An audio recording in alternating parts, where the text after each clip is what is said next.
hoje é dia de fazer o unboxing e primeiras impressões do novíssimo Dell Inspiron 15 já com processador Intel de 13ª geração. E se você não conhece essa máquina, esse aqui é basicamente o notebook preferido daquele público que está procurando uma máquina completa e com possibilidade de upgrade de RAM. Então se você é aquela pessoa que está procurando um bom notebook para colocar na sua empresa, que vai durar por muitos anos, normalmente você está atrás ou de um Dell Inspiron ou de um notebook da HP, já que atualmente são poucos os notebooks que permitem upgrade nos dois slots de memória RAM. Então a missão de hoje é justamente descobrir se esse notebook está realmente tão bom quanto a sua versão passada e se vale a pena investir a sua grana. E fique esperto porque em breve vai ter um vídeo de análise completíssima dessa máquina, onde a gente vai testar todos os jogos, todos os programas. Inclusive, se você tiver alguma dúvida sobre ele, já deixa aqui nos comentários que a gente vai colocar lá no vídeo. E caso você queira comprar, a gente também vai deixar os links aqui na descrição com os melhores preços atualizados diariamente. Então eu só peço que você deixe seu like, se inscreva no canal e ajude a gente a bater a nossa meta de 100 mil inscritos. Porque assim que a gente bater essa meta, 10 pessoas vão ganhar uma caixa misteriosa com 10 produtos. E agora, bora para o unboxing. Essa aqui é a caixinha padrão da Dell, eu acredito que seja uma das mais básicas, né? E basicamente nem tem o logo da Dell aqui no meio. Bora abrir.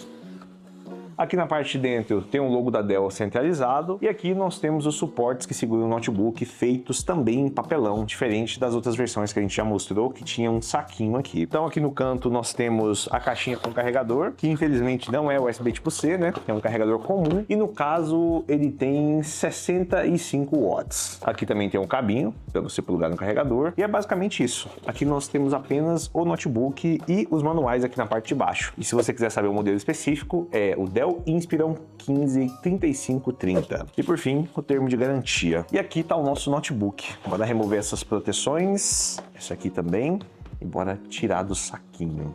Cara, é um notebook bem bonito, eu gostei bastante desse design e ele também é bem fino, viu? Ficando bem próximo ali do Galaxy Book 4. Só que eu já percebi que a qualidade de construção desses notebooks de entrada da Dell normalmente não são muito boas. Assim, não que o plástico seja ruim, mas a textura parece meio, sei lá, de material reciclado, né? E talvez até seja mesmo. Aqui na parte de trás nós temos aquele sistema que faz com que o notebook levante a parte inferior. Então sempre que a gente abrir, quer ver? Eu vou mostrar para vocês. Sempre que abrir, ele vai levantar essa parte aqui, tá vendo? Então, ele levanta assim como o Vaio FE faz, assim como o Acer Swift 3. Então, eu gosto bastante desse tipo de sistema, mas para que isso aqui funcione por muito tempo, é necessário que o sistema seja bem forte, porque senão acaba quebrando as dobradiças, beleza? Então, aqui na parte de baixo, nós temos uma tampa simples com alguns parafusos, então vai ser bem fácil da gente desmontar. E uma coisa que deu para perceber é que fica muita marca de dedo, viu? Então, a gente acabou de dar uma limpadinha aqui e já tá com marca de dedo tanto em cima quanto embaixo. Bora abrir o notebook. E aqui na parte interna nós temos essa proteção e um teclado bem simples com uma construção muito simples. Inclusive a mesma textura e construção é utilizada em todo o notebook, o que acaba dando uma sensação de produto mais barato, né? Não sei explicar direito para vocês, mas é como se o teclado fundisse com isso aqui, que fundisse com a tampa, e é tudo a mesma coisa. Não tem nenhuma diferença de textura entre as partes para dar um pouco de sofisticação, né? Simplesmente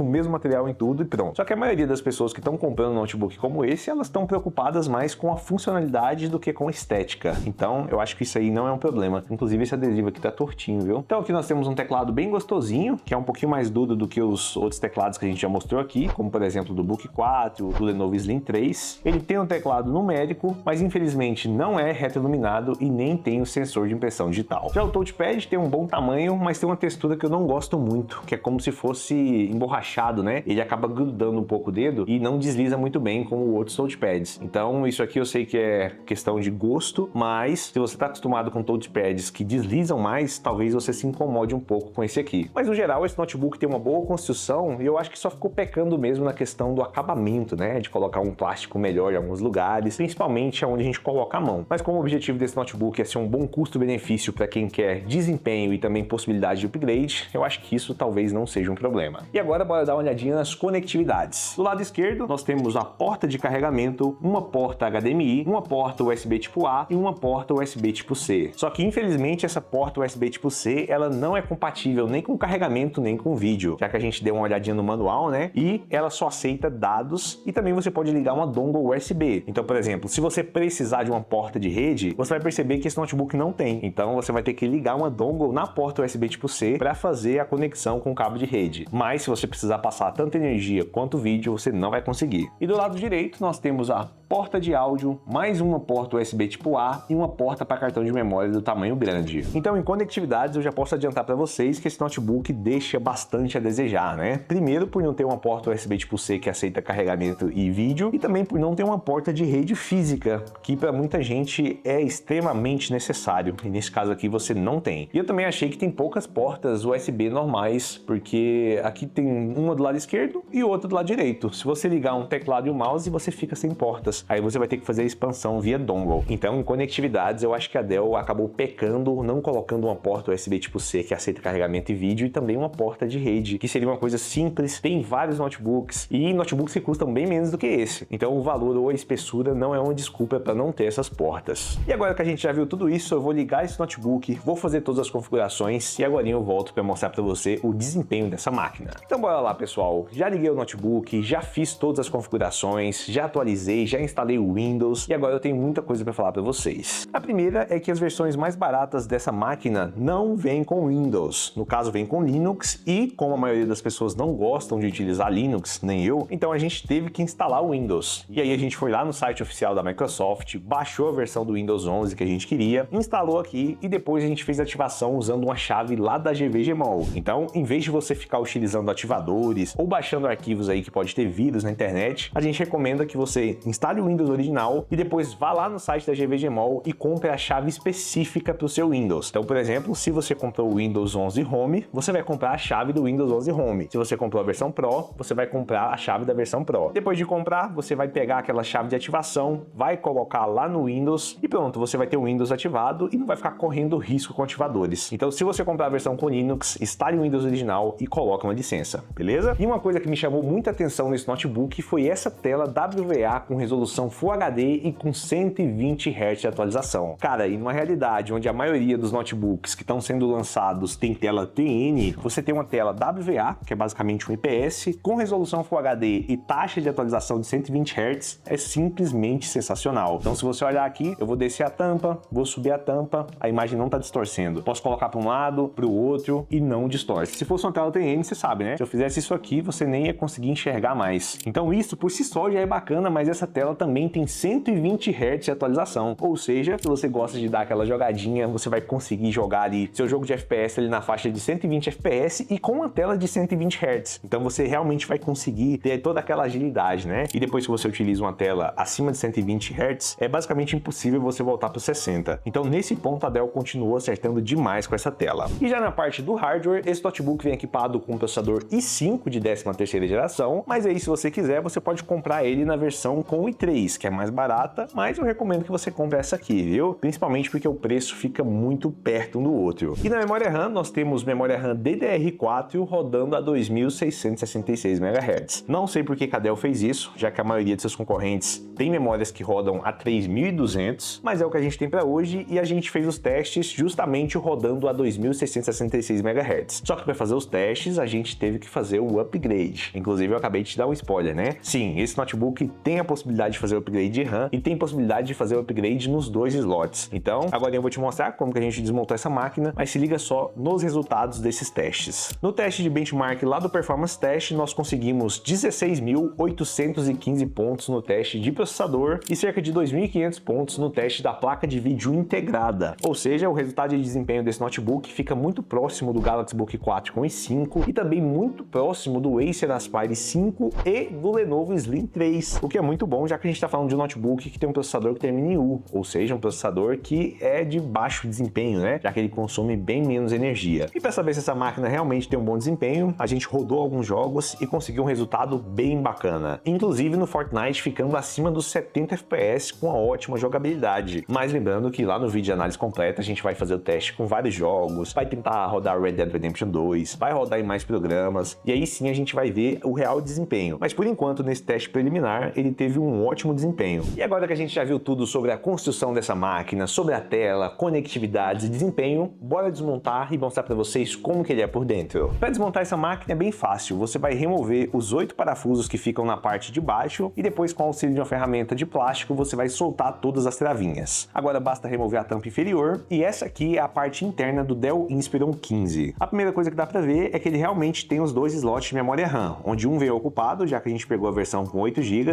e o outro vem disponível para você fazer o upgrade. Ele já vem com SSD NVMe do tamanho pequeno, mas se você quiser você pode trocar por um do tamanho grande, e ele também já tem um espaço para você colocar um SSD SATA, que inclusive já vem com o cabinho pronto. Basta comprar o SSD e colocar aqui. E por fim ele tem essa pequena bateria com cerca de 41 Wh. E falando em bateria, nós fizemos alguns testes de autonomia e ele conseguiu entregar uma taxa de descarregamento na faixa dos 15% por hora, o que daria mais ou menos autonomia de 6 horas. Mas isso é nas condições que a gente fez o teste, ou seja, brilho em 50%, som desligado e reprodução contínua de vídeo, beleza? Então se você for um usuário que usa mais o notebook, espere ali uma autonomia de 2 a 3 horas. Se você for um usuário intermediário, na faixa de 4 horas. E se você for um usuário tranquilo, pode esperar aí até 6, 7 horas de autonomia. Então o Dell Inspiron 15 continua sendo uma ótima máquina para aquelas pessoas que estão buscando um aparelho para trabalho, para estudo e que tem a possibilidade de fazer o upgrade de RAM nos dois slots. E fora que essa aqui continua sendo uma das máquinas mais completas, já que entrega uma tela de 120 Hz, que é WVA, tem um bom desempenho, só faltou melhorar na construção e também ter melhores conectividades. E agora eu quero saber o que você achou dessa máquina. Você acha que continua sendo uma boa máquina? Você acha que faltou alguma coisa? Inclusive já deixa todas as sugestões aqui para o vídeo de análise completa. Lembrando que lá a gente vai fazer todos os testes possíveis, vai mostrar se isso aqui é uma máquina realmente boa e vai testar ela ao extremo. E também já aproveita e deixa aí nos comentários quais os notebooks que você quer ver aqui no canal, porque se o notebook que você indicar for realmente bom, a gente pode comprar, testar e acabar mandando para vocês. Então esse foi o vídeo, eu espero que vocês tenham gostado. Qualquer dúvida, deixa aqui nos comentários. Um grande abraço e tchau!